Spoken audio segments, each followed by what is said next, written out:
Hi everyone, welcome to Tantra Tuesday. So even though all of us have both masculine and feminine energy, we tend to be predisposed to one of those. And what that means is that we sometimes have a pattern and we can get stuck in a pattern and wonder how to get out of it. It's like I'm trying as hard as I can. I'm doing everything that I know I should do. And I still feel this wall, like I'm just hitting a brick wall, or I'm spinning out of control. And so today I want to chat a little about how can polarity help with that? And what is this idea of masculine, feminine polarity? So I've talked about this before, and it's kind of like the difference between a meandering stream or a freight train on a railroad track. It's these two modes of being that we both have, that we all have.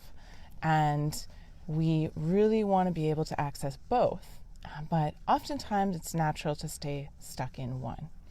So let's say that you're working on a project and it feels like you're myopic and there's just no creativity. You can't find the answer and you're trying and trying.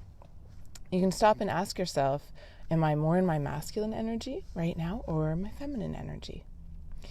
And really, anytime you feel you're stuck in a pattern, you can ask yourself that. Am I in my masculine or my feminine?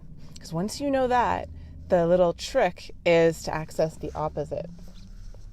So in my example of working on a project and feeling stuck, in that example, I can say, you know what, I feel like I'm in my masculine energy.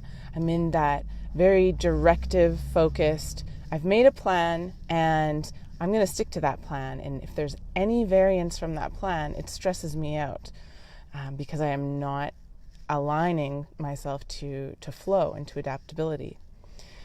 So on the opposite scale, let's say that I'm feeling like I'm spinning out of control and just can't seem to find the footing underneath my feet. In that case, I might not have access to my masculine energy.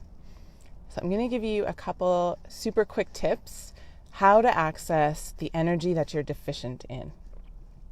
So if you're deficient in masculine energy in this moment, you can use your body to bring you into your verticality and your sturdiness and your sureness. You can sit up a little bit straighter, focus on your spine, make yourself really big, assert yourself in the world, shoulders back, head up. You can even do a power pose. Maybe you've seen Amy Cuddy's TED Talk on power poses. Find a way to position your body where you feel strong and where you feel that rigidness of the masculine. This is the energy that helps us to choose a course and stay with the course. How can you use your body to come into more of your feminine energy? Well, our feminine side is that meandering stream. It's as the crow flies. It's whatever the feeling, whatever the moment leads us to. And it changes on a moment by moment basis. So how can you use your body to emulate that energy? And these movements will be non-linear, be very flowing, be unpredictable, spontaneous.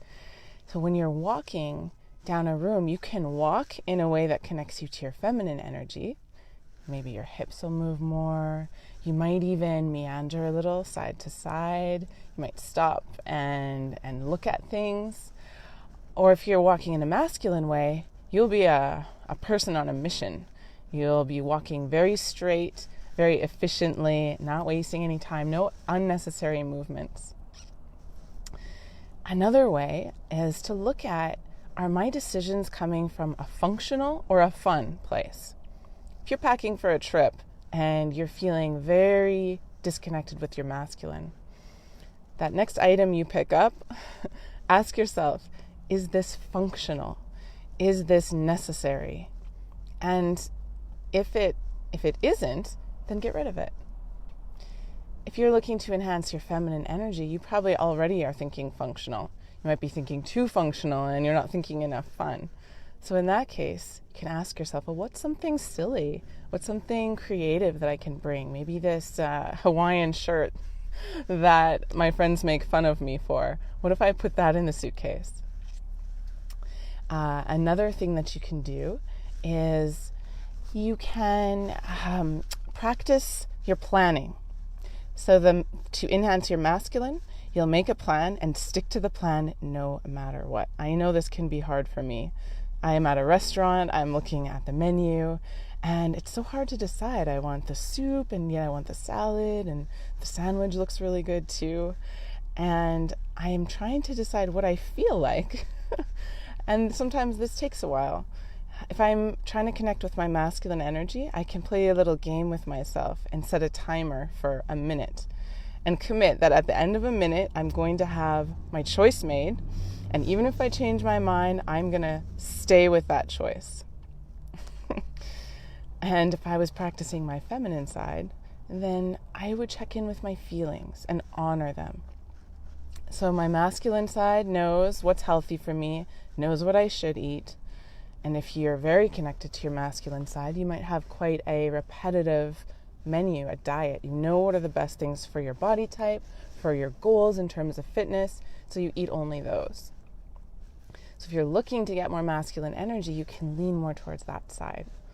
And the opposite is just, what do I feel like? Maybe it's not logical, maybe it's not healthy, but maybe that cherry cheesecake is just feeling so right for me right now.